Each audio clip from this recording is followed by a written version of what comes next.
Bill O'Reilly here, Monday, July 18th, 2022. You are listening to the O'Reilly Update. Here's what's happening today in America.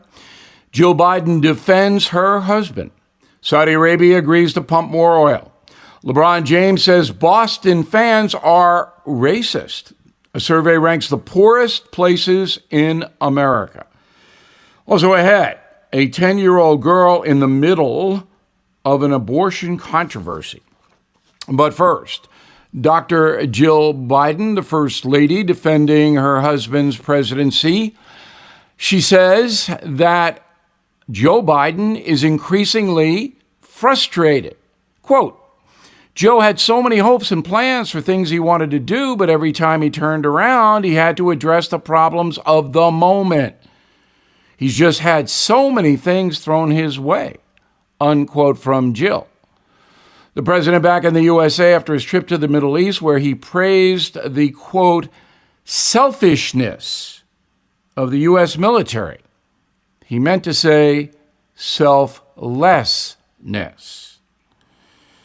Saudi Arabia agreeing to boost oil exports after Mr. Biden's visit. The kingdom will ramp up production to more than 13 million barrels a day. The Crown Prince also committed to increase cooperation with the USA and opened his airspace to flights from Israel for the first time ever. Despite the pledge for more energy, gas prices are up another 2.5% compared to last month. Basketball star LeBron James blasting fans in Boston. He was asked during an interview with HBO if he had any problem with Celtics supporters. Said LeBron, quote, I hate Boston fans because they're racist as F word. They will say anything. I've been dealing with this S word my whole life. They throw stuff at me all the time, unquote. A report from World Population Review ranks the poorest cities in America. The places are judged by three factors: a number of residents living in poverty, average income, the unemployment rate. The bottom five: Rochester, New York, Dayton, Ohio, Detroit, Cleveland. The poorest city in the USA, Hartford, Connecticut. Average income there, $21,000. In a moment, the truth about a 10-year-old crossing state lines to get an abortion. Next. Inflation at its highest level in 40 years and interest rates are skyrocketing, as you know. Market experts like Jamie Dimon, CEO of JP Morgan, predicting recession. So to protect your future, do what I did. Call the only precious metal dealers I trust, American Hartford Gold. They will show you how to protect your savings and retirement accounts by diversifying your portfolio with physical gold and silver. You can get started with a short phone call. They will place physical gold and silver right at your door or inside your IRA or 401k. They are the highest rated firm in the country with an A+ rating from the Better Business Bureau and thousands of satisfied clients. Please tell them Bill O'Reilly sent you and they'll give you up to $2,500 of free silver on your first order. Don't wait. You can call them now. 877-444-GOLD. 877-444-GOLD or text GOLD to 65532. Again, 877-444-GOLD or text GOLD to 65532. Time now for the O'Reilly Update message of the day. A very difficult story, an abortion controversy misreported about a 10-year-old girl. After the Supreme Court overturned Roe v. Wade, a law in Ohio immediately went into effect banning abortions after 6 weeks for any reason. A controversy thus began on July 2nd when an Indiana doctor claimed a 10-year-old rape victim from Ohio traveled to Indiana to get an abortion. 10-year-old girl. The young victim apparently underwent the procedure in Indianapolis on June 30th. President Biden repeated this story on July 8th. The next day, South Dakota Governor Kristi Noem said, quote, CNN's Dana Bash tried to trap me with a story about a 10-year-old who got an abortion. It looks like the story was fake, unquote. Then Tucker Carlson on Fox News said, quote, why did the Biden administration, speaking of lying, repeat a story about a 10-year-old child who got pregnant and they got an abortion or was not allowed to get an abortion when it turns out the story was not true?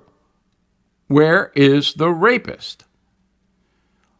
Next, the Wall Street Journal editorial board wrote, quote, Biden told a tale of a 10-year-old rape victim that no one can identify. It's an abortion story too good to confirm.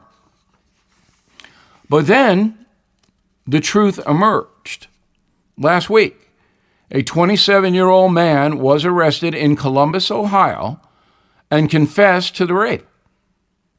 According to Newsweek, the suspect is an illegal immigrant named Gerson Fuentes. The Guatemalan is being held on $2 million bail at the Franklin County Prison. He is charged with rape, a first-degree felony in Ohio. Now, this awful situation contains a few very important lessons. First, to the media, you do not report definitively on a story unless you have concrete facts. And that goes for politicians as well. Biden, Carlson, Noam, the Wall Street Journal did not know what happened, yet they pontificated.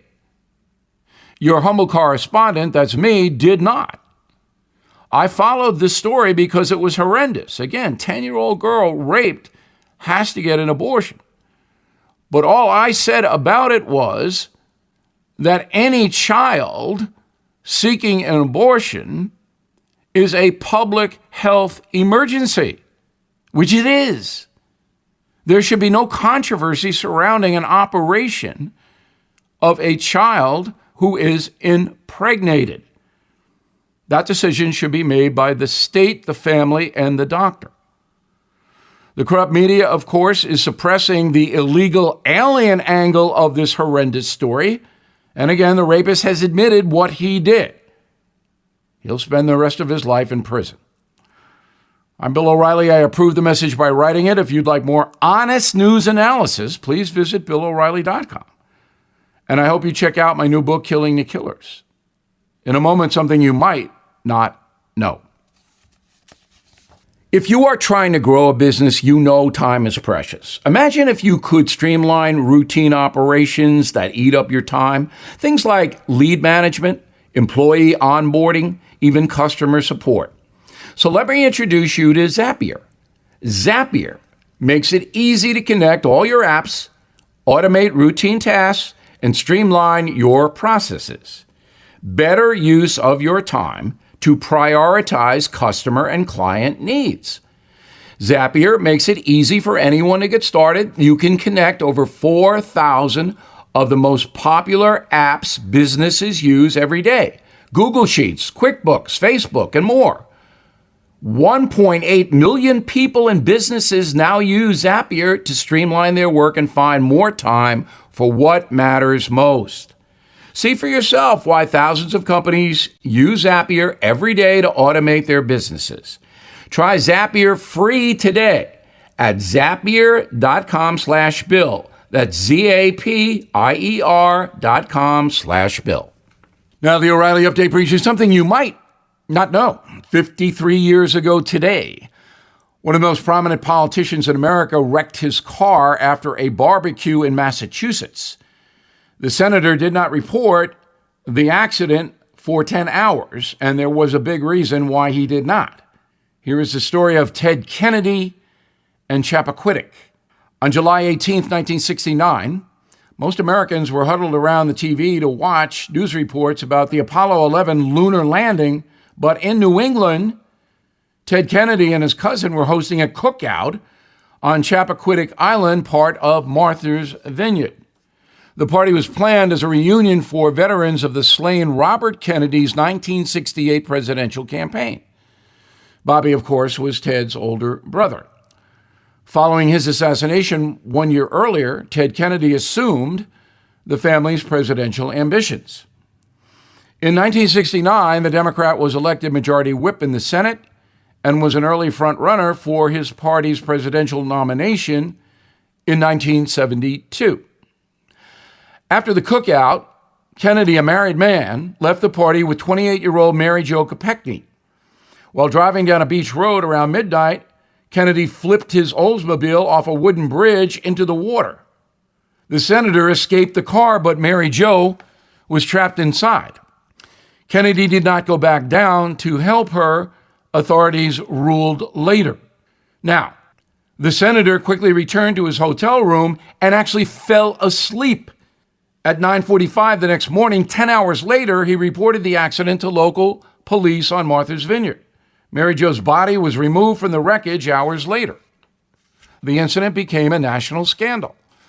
While Kennedy vehemently denied he was drunk, on drugs, or having an affair with Mary Jo, he ultimately pleaded guilty to leaving the scene of an accident, which he did. He received a 2-month suspended sentence, which was corrupt and ridiculous. The death of Mary Jo Kopechne ended Kennedy's presidential prospects. George McGovern went on to win the Democratic nomination in 1972, followed by Jimmy Carter in 1976, but Kennedy did challenge Carter and lost. Kennedy remained in the Senate until 2009. He died from brain cancer in Hyannisport, Massachusetts, just 20 miles from the scene of Chappaquiddick. Back after this.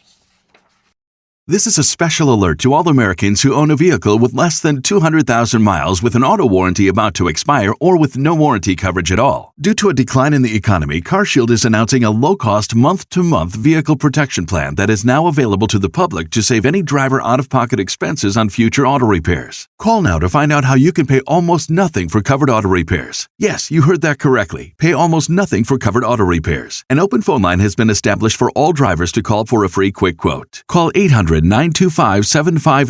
now. Drivers who are covered will not have to pay for covered repairs again. This protection plan is at an all-time low. Additionally, drivers who activate this vehicle protection today will also receive free roadside assistance, free towing, and car rental options at no additional cost. Call us for your free quick quote today. 800-925-7584. That's 800-925-7584. What do you have to lose? Call 800-925-7584. Again, 800-925-7584.